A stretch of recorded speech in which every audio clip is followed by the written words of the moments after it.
манобеи огоҳ дар ҳукумати тоҷикистон ба радиои озодӣ гуфтанд, дар ҷараёни муноқишаи рӯзҳои 14 то 16 сентябр дар марз бо қирғизистон 39 шаҳрванди тоҷикистон кушта шудааст. ба гуфтаи манбаъ, ин омор низомиён ва ҳам ғайринизомиёнро фаро мегирад. дар миёни кушташудаҳо аз тоҷикистон кӯдакон ва як зани ҳомила ҳам ҳаст.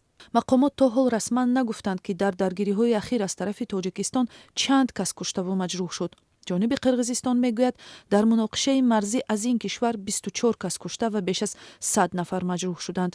рӯзи 17 сентябр як мақоми баландпояи вазорати тандурустии тоҷикистон, ки рӯйхати кушташудагонро аз 14 то нисфи шаби 16 сентябр дар даст дорад, бо шарти зикр нашудани номаш ба радиои озодӣ гуфт, ба онҳо иҷоза надоданд дар бораи талафоти низои ахир бо расонаҳо суҳбат кунанд. ин ҳам суҳбати мо гуфт, аз 39 қурбонии низои ахир аз тоҷикистон аксарашон ғайринизомиёнанд.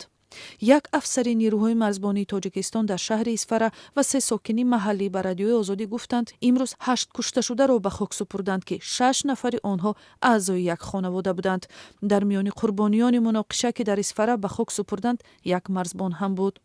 ба ҷуз аз сокинони мулкӣ дар шаҳри Исфара қариб 10 нафар аз сокинони ҷамоати Овчиқалачаи ноҳияи Бобоҷон Ғафуров ҳам рӯзи гузашта дар масҷиди Деҳа кушта шуданд. як манбаъ дар ҳукумати Тоҷикистон ба радиои озодӣ гуфт, сокинон вақте барои адои ҷаноза ба масҷид омаданд, бесарнишинҳои Қирғизистон ба онҳо ҳамла карданд. вазорати корҳои дохилии Тоҷикистон ин ҳамларо тасдиқ кард, аммо нагуфт чанд нафар аз он осеб диданд. ҷониби Қирғизистон то ҳол қазияро шарҳ надодааст. радиои озодӣ аз манобеи мухталиф ҳуввияти 12 нафари кушташударо шиносоӣ кард ва ин феҳристро идома медиҳад.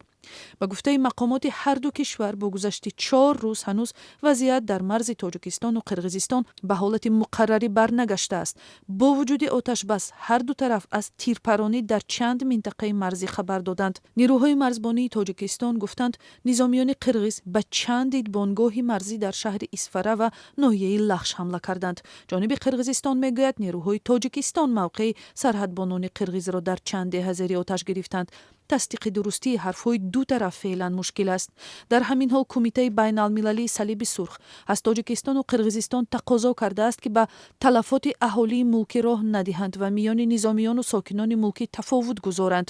изҳороте, ки рӯзи 17 сентябр аз номи раҳбари дафтари минтақавии Кумитаи байналмилалии Салиби Сурх дар шаҳри Тошканд нашр шуд, аз афзоиши амалиёти ҷангӣ дар марзи Тоҷикистон ва Қирғизистон ва оқибатҳои башарии он, аз ҷумла таъсири он ба ҳаёт ва амнияти аҳолии манотиқи марзӣ изҳори нигаронӣ кардааст. ин созмон дар муроҷиат ба мақомоти Тоҷикистону Қирғизистон гуфт, бояд ҳамеша кӯшиш ба хаҷ дод, ки ба аҳолӣ, моликият ва инфраструктураи гражданӣ зарар расонида нашавад.